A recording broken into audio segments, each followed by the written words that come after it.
Bonsoir. Je fais cette vidéo pour informer les gens que la situation du monde est très grave et que c'est le genre d'information qui malheureusement ne passe pas à la télévision. Donc je vais vous raconter une histoire que j'ai intitulée 100 ans de mensonges. Et je vais décrire étape par étape la situation qui nous amène aujourd'hui à une catastrophe.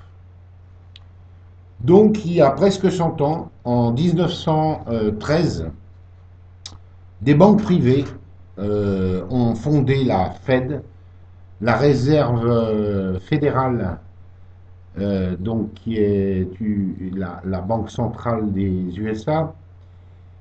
Et évidemment, les USA ont perdu leur souveraineté financière puisqu'elles ont dû faire appel à des banques privées pour emprunter de l'argent, évidemment, pas à taux zéro. Donc tout a commencé en 1913. Chez nous, en Europe, en 1973, grâce à M. Pompidou, il a été décrété que les banques privées prêteraient également à l'État au lieu que cet État emprunte à taux zéro à sa banque centrale, à sa banque nationale, pardon. En 2001, vous avez dû entendre parler, bien sûr, évidemment, des attentats du 11 septembre. Je vous garantis que ce n'était pas un attentat, mais un complot. Un complot qui avait un seul but, c'est de pouvoir faire la guerre en Irak et en Afghanistan, sous prétexte de poursuite de terroristes. Vous trouverez sur notre site, notre blog, du réseau mondial d'évolution, tous les éléments et toutes les preuves de ce que j'avance. En 2007, on commence à parler de crise. En fait, ce n'est pas une crise, mais une manœuvre savamment orchestrée par Goldman Sachs et compagnie. Vous verrez également sur notre site une vidéo qui explique très bien comment Goldman Sachs a tout manipulé. Ça peut surprendre, mais vous verrez, c'est des vidéos qui ont été faites par des professionnels. Ça a été diffusé sur Canal+, de manière tout à fait légale et non censurée. Et donc, ce genre de reportage ne peut pas être mis en cause. Euh, cette banque Goldman Sachs a placé ses pions partout dans le monde. Euh, dans le gouvernement américain, dans de nombreux pays de l'OTAN et bien sûr en Europe. Alors je vous en cite que quelques-uns qui sont quand même assez remarquables. Mario Draghi, auparavant vice-président de la banque d'affaires Goldman Sachs Europe, qui a aidé la Grèce à manipuler ses comptes, puis gouverner la Banque d'Italie, est le nouveau président de la BCE.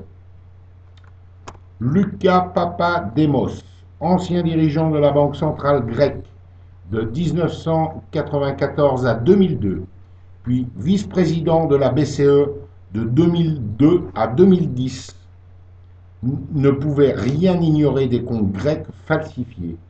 Il devient Premier ministre grec. Mario Monti, commissaire européen de 1994 à 2004, en charge du marché intérieur puis de la concurrence, est à ce titre acteur de la dérégulation des marchés européens. Il est le nouveau Premier ministre italien. Voilà, je peux également vous compléter le tableau avec une carte de l'Europe et de Goldman Sachs. que vous trouverez sur notre site internet. Voilà ces messieurs avec leur pédigré.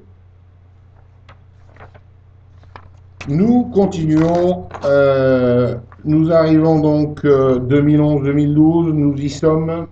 Euh, D'après des experts économiques, la faillite est inéluctable. Car c'est une arnaque calculée pour provoquer une faillite généralisée dans le but de construire un empire encore plus grand. Vous verrez donc une vidéo assez longue, commentée par Étienne Chouard et Mirette Zaki, qui est une journaliste économique.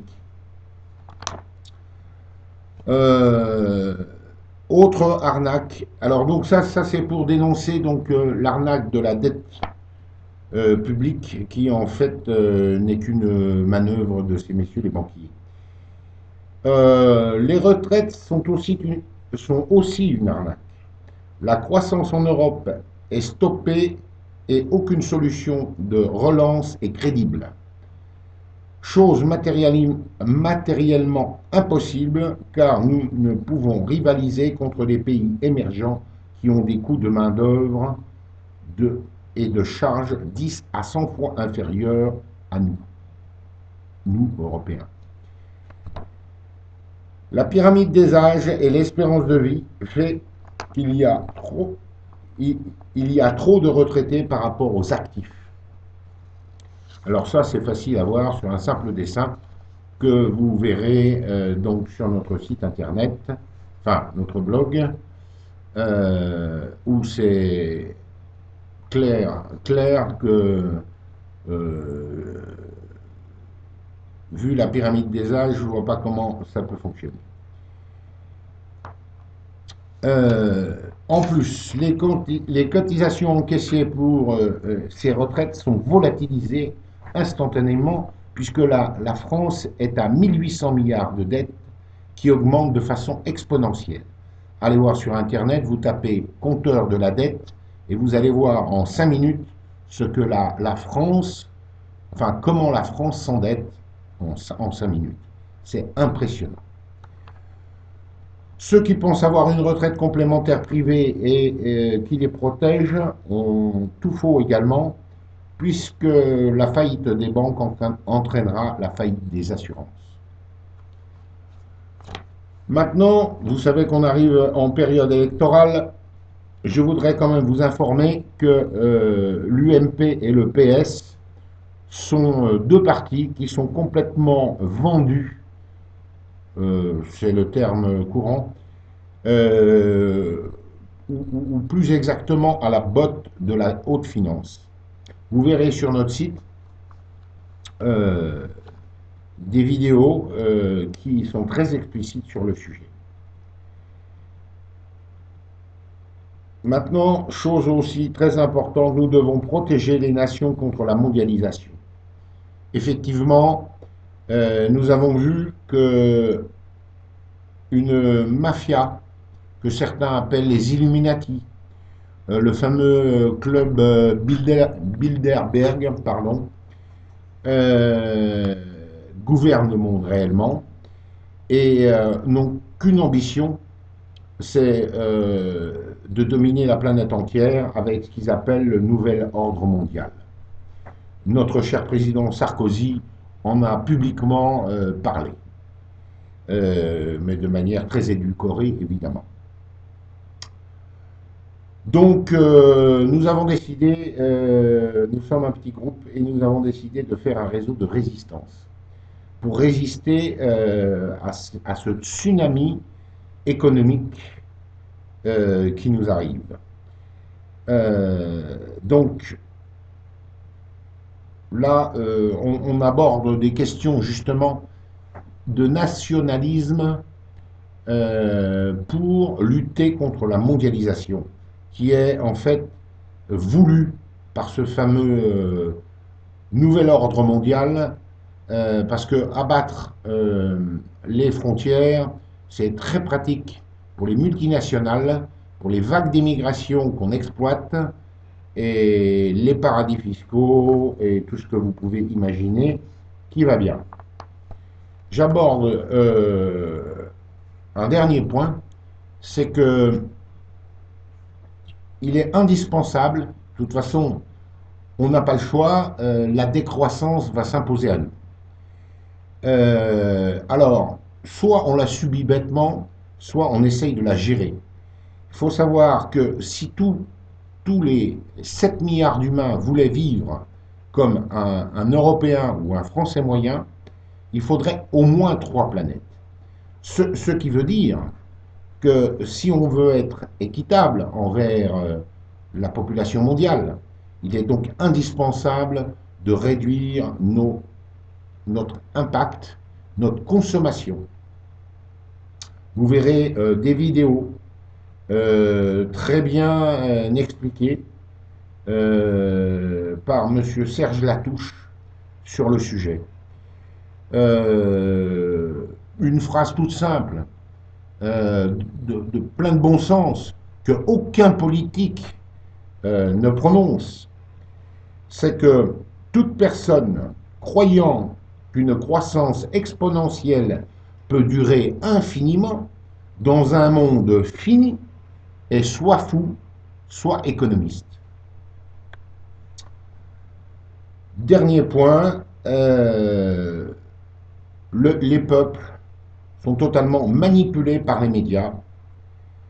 Et là, c'est peut-être un des problèmes les plus graves, c'est que plus de 90% des gens sont totalement ignorants de tout ce que je viens de vous expliquer, qu'on ne voit jamais à la télé, et sont conditionnés par les médias qui, évidemment, appartiennent au nouvel ordre mondial qui, la, les médias sont un outil de conditionnement qui permet au peuple de subir ce que on nous prépare. C'est-à-dire un bourrage de crâne pour nous dire qu'il y a un gros problème depuis 2007, qu'il va falloir faire des efforts, se serrer la ceinture, pendant que, des fortunes explosent. Il faut savoir qu'en 2007, la banque Goldman Sachs a fait d'énormes bénéfices. Vous verrez ça dans notre vidéo. Voilà, je vous remercie de m'avoir écouté. J'espère que les informations que je vous ai transmises vous éclaireront et que la population française et mondiale réagira comme elle a déjà fait avec le fameux mouvement des indignés qui a rassemblé le 15 octobre 2011 plus de 1000 villes dans 90 pays, qui correspondent grosso modo à l'Occident, enfin le Grand Occident, puisqu'il y avait aussi l'Australie, le Japon et bien d'autres nations. Voilà, j'espère vous avoir éclairé et merci de m'avoir écouté.